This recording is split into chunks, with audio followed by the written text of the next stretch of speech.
Bienvenidos a Construcción de Identidad a través del Gótico Tropical en Colombia. Un viaje por la memoria, el cine y la identidad de nuestro país. En este episodio exploraremos cómo el Gótico Tropical ha influido en la construcción de nuestra imagen cultural, de la mano de voces expertas que han investigado y vivido este fenómeno. Para comenzar, conversaremos con Juan Carlos González, funcionario del Archivo Vivo y Memoria de la Biblioteca de la Cinemateca de Bogotá, quien nos hablará sobre el papel del archivo y la preservación del cine en la construcción de nuestra historia audiovisual. Cuéntenos, Juan Carlos, ¿qué sabe sobre el gótico tropical y lo que se conoce ahora como gótico popular?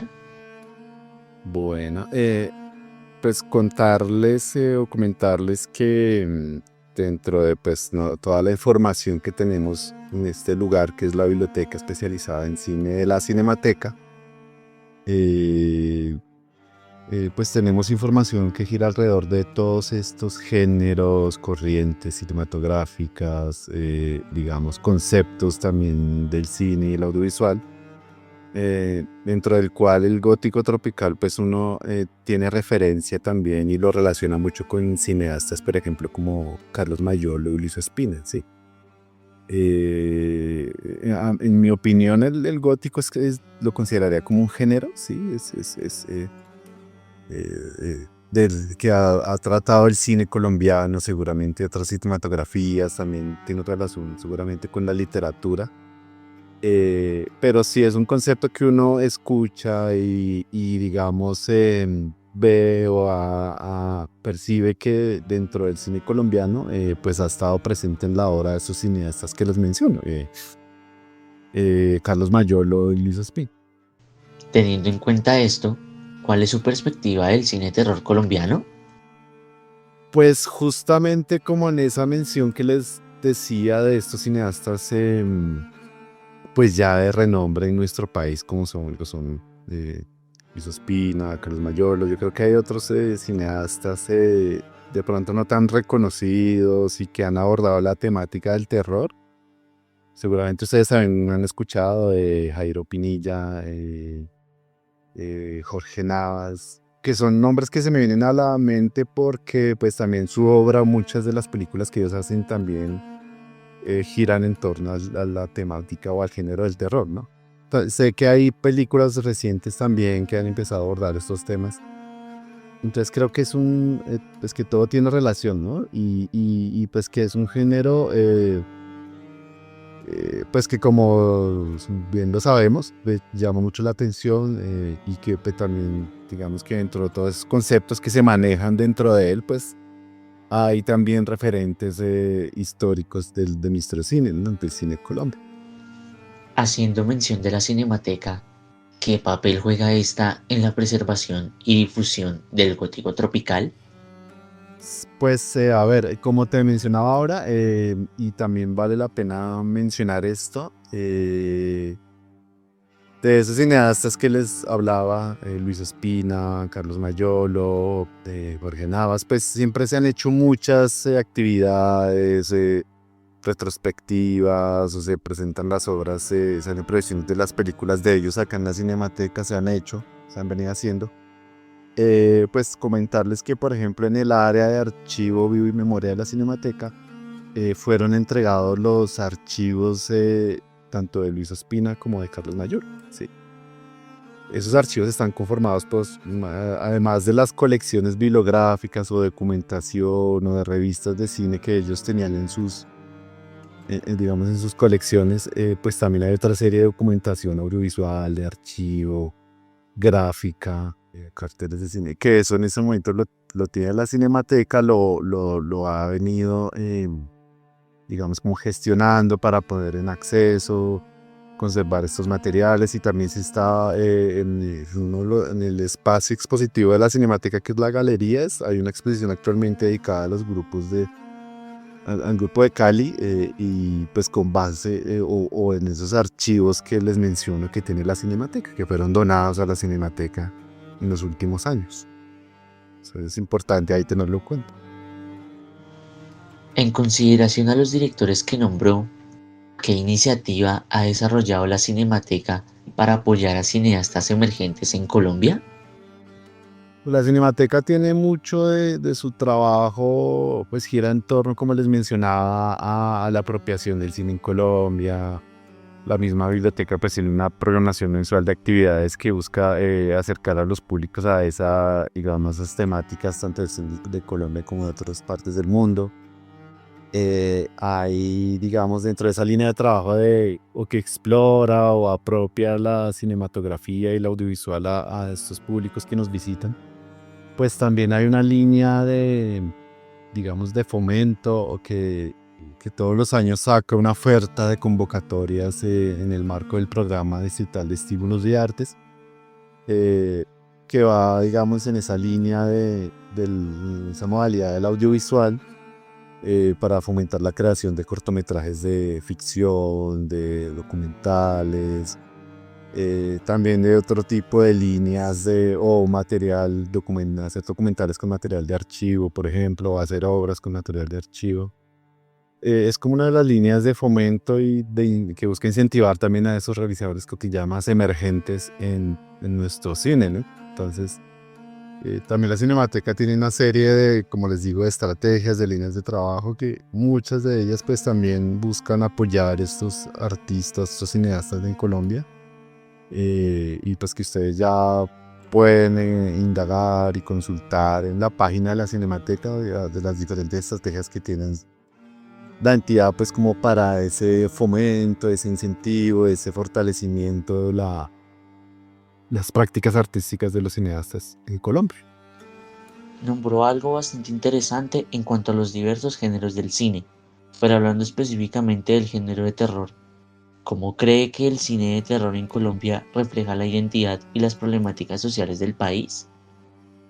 Sí, pues como digamos, en esas obras que han hecho Carlos Mayolo, Luis Ospina, en sus películas, pues uno justamente puede ver como ese género que ustedes hablan, que es el gótico tropical, ¿no? Pero pues como una adaptación de ese gótico que uno conoce de la literatura o del mismo cine, ya más clásico, pero que se ha adaptado como a nuestro medio, ¿no? En películas de Carlos Mayolo, como La mansión de Arauca, hay unas de Liz Espina también, se me escapa el nombre ahora, pero en Carne de tu carne, por ejemplo, en Mayola, en todas estas pelis, pues ese género como que se ve muy adaptado a nuestra realidad, a nuestra sociedad, ¿no?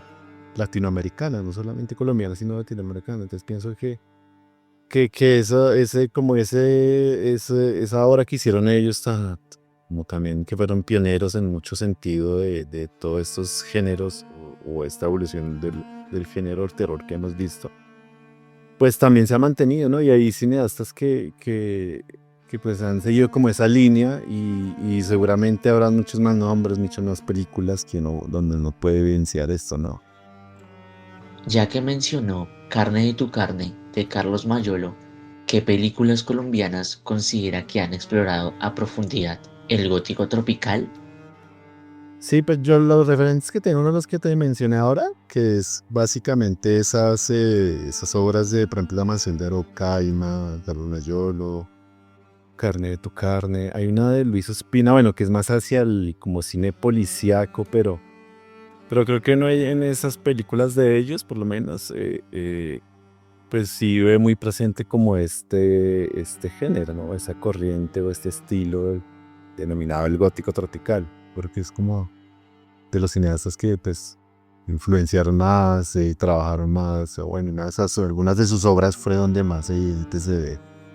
El gótico tropical ha sido un lenguaje cinematográfico con un impacto creciente en la producción audiovisual en Colombia.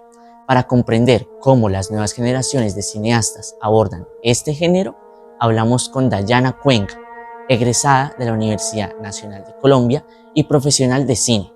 Con ella exploraremos su perspectiva sobre la estética, la narrativa y posibilidades del gótico tropical en el cine colombiano.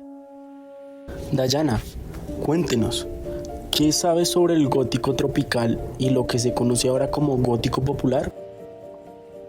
Bueno, el gótico tropical es básicamente una adaptación cultural que se hace al cine gótico que se da en Europa. pues obviamente en Europa hay unas características culturales y sociales muy diferentes. Están todos los rastros vivos de la Edad Media, entonces están los castillos, está la imagen de las brujas, como se conocen, de gorro y sombrero de punta, los vampiros. Por el clima, pues también están los tonos grisáceos, los tonos fríos, los tonos violetas.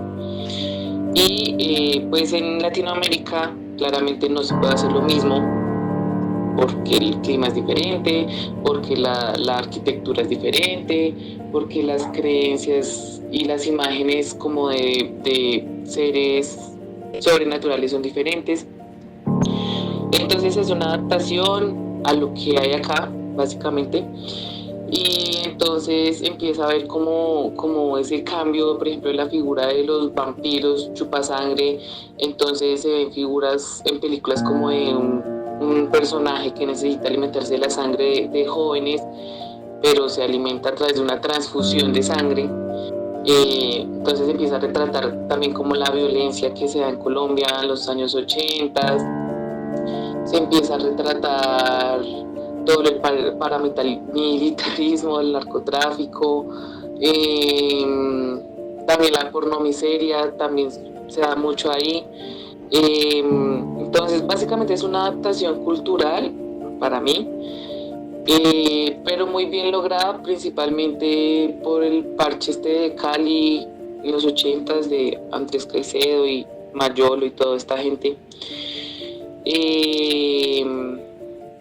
Que en lugar de retratar como los mitos y el gótico europeo al que uno está acostumbrado, de vampiros y brujas y eso, empieza a retratar cosas más propias de Latinoamérica, la violencia, los desaparecidos, el narcotráfico, paramilitarismo, bueno, todas estas cosas que se dan más acá que allá.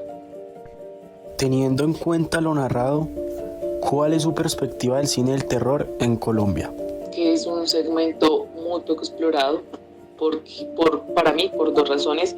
Uno, que es muy difícil de hacer, mucho, tanto como la comedia, pero pues la comedia, incluso mal hecha, puede pasar desapercibida. Pero el cine de terror mal hecho es un fiasco, es de verdad desagradable de ver. Eso por un lado, y por otro lado que es carísimo de hacer, es supremamente caro, y lo digo como yo hice mi énfasis durante la carrera como productora y sé que es un cine demasiado caro, obviamente por los efectos especiales sobre todo. Por otro lado, también surge pues el cine de terror serie B, que a mi parecer es mucho más difícil de hacer incluso porque la serie B nota como la falta de presupuesto, entonces vamos a ser recursivos, vamos a hacer propuestas nuevas basados en los recursos que hay, pero entonces eso tiene que ser, a mi parecer, milimétrico. Es decir, una cosa es el cine serie B bien pensado, como bien jalado, bien milimétrico para que sea muy, muy atinado, y otra cosa la chambonada. Pues como no tenemos plata, vamos a hacerlo chambón. Y teniendo en cuenta como esas opciones, es muy poco probable que una persona se incline por hacer cine de esa temática. Entonces es un sector muy poco explorado. Siento que en Colombia todavía no hay industria para hacerlo, no hay pues primero personas especializadas como en efectos, en maquillaje, no hay cursos como de escritura de guión de estos temas, no hay los estudios adecuados. Bueno, siento que es un segmento que está muy, muy corto. El cine no es solo una herramienta de expresión artística, sino también un vehículo para la enseñanza, la reflexión y el cambio social. Para profundizar en esta perspectiva, conversamos con Óscar Romero Bonilla, egresado de la Universidad Nacional con más de 10 años de experiencia en realización de documentales y en la formación de nuevos cineastas.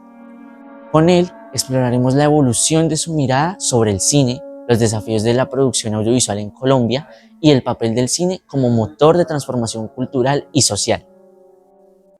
Óscar, desde su perspectiva como docente, ¿cuáles cree que son los elementos más importantes a la hora de enseñar lenguaje cinematográfico? Bueno, quizás para mí no hay como un elemento más importante que otro a la hora de enseñar lenguaje cinematográfico.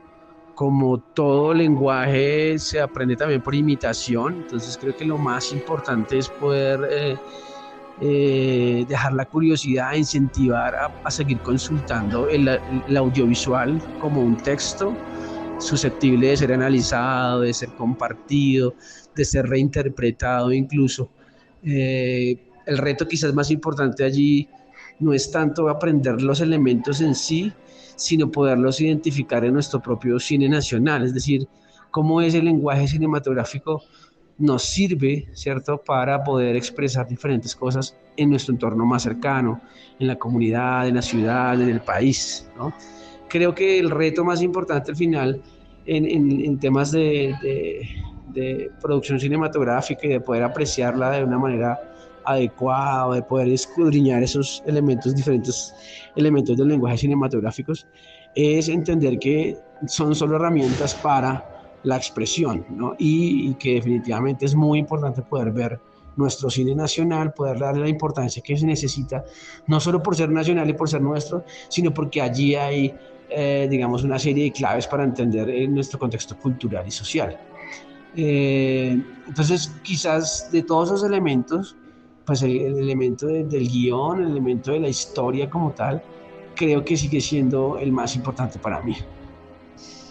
Bueno, pero teniendo en cuenta todo el recorrido que ha tenido, ¿cómo cree usted que ha cambiado su percepción del cine desde que comenzó su carrera y ahora como en esta nueva etapa de cineasta?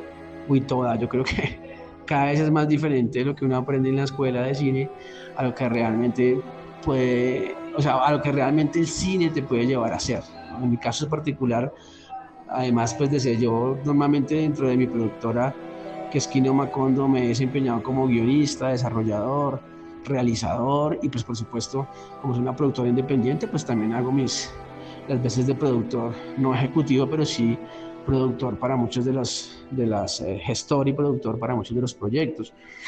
Mm, lo primero es entender que antes de estudiar cine, el cine para mí es una herramienta muy poderosa, ¿cierto? Que fueron los cineclubes, cuando estudié ciencias políticas, fueron los cineclubes los que poco a poco me fueron mandando a este lugar, ¿no? A entender el cine no solo como una industria o como una obra de arte, sino como una forma de comunicación entre los públicos y esos creadores, ¿no? El cine además es uno siempre habla de los directores y de los productores y de algunos actores, pero el cine en esencia es un trabajo colectivo muy grande. O sea, hacer una película implica un trabajo en equipo muy grande. Y quizás esa es la percepción que ha ido cambiando, es decir, la importancia de la comunidad, la importancia de los colectivos, de las organizaciones, de los movimientos sociales para generar este cine, o incluso no para producirlo necesariamente, pero sí para difundirlo, ¿no?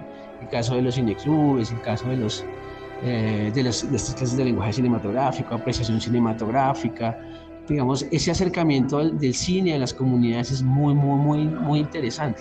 Y quizás eso es el cambio más grande, ¿no? Las escuelas te enseñan mucho el cómo hacerlo, ¿sí? El dónde mostrarlo, la división social del trabajo que tiene el cine, pero poco a poco en la práctica hacer cine implica convencer a las personas, implica viajar, implica conocer otros mundos que de otra manera no harías, no visitaría.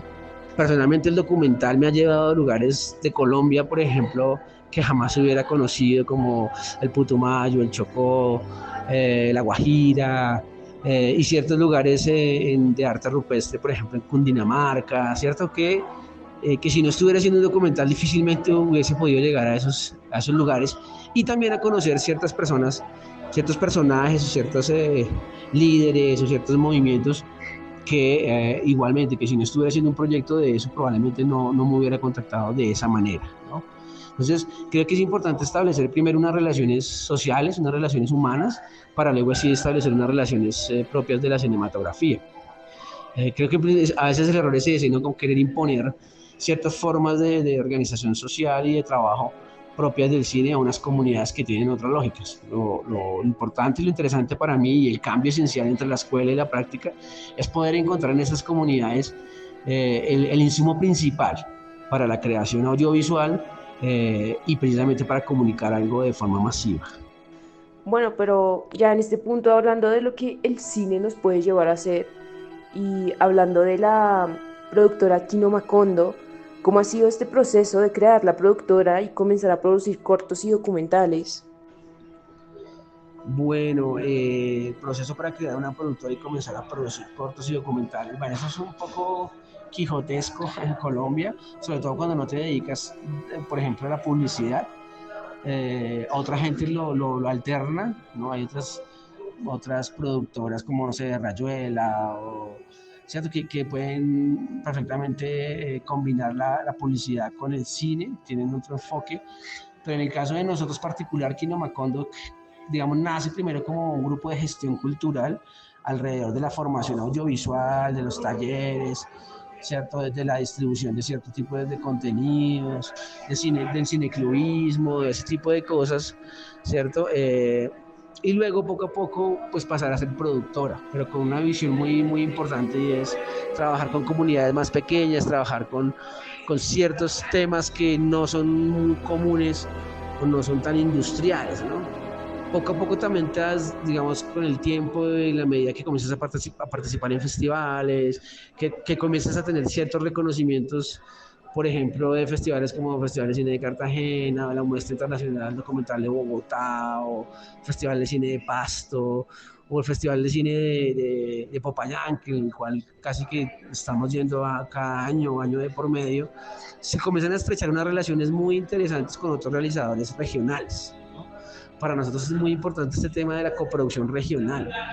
Si bien la industria siempre ha favorecido la coproducción internacional, para nosotros sí que es importante poder coproducir con nuestros pares, ¿no? Precisamente desde esa experiencia con la productora Kino Macondo y toda su gestión cultural, ¿cuál considera que es el papel del cine colombiano en el panorama internacional y qué desafíos se enfrenta actualmente? Bueno, el cine colombiano, el cine nacional, no es todo. Para mí el cine colombiano, el conocimiento, el acercamiento, el estudio, la interpretación, la difusión, todo alrededor del cine nacional es muy importante, es muy importante. Vuelvo, insisto, no solamente como un elemento de industria, que eso evidentemente fortalece cierto sector, cierto creativo y las industrias culturales y creativas, sino además porque el cine tiene un rol muy importante que de pronto la televisión no tiene, o más bien la televisión se dedica esencialmente a entretener. No, creo que el cine va mucho más allá y te permite explorar ciertos momentos, ciertas etapas, ciertos sectores sociales, ciertas realidades, ciertos temas psicológicos que de otra manera no se podrían abordar, ¿no? El cine está muy emparentado también con el sueño, ¿no? Con los estados inconscientes.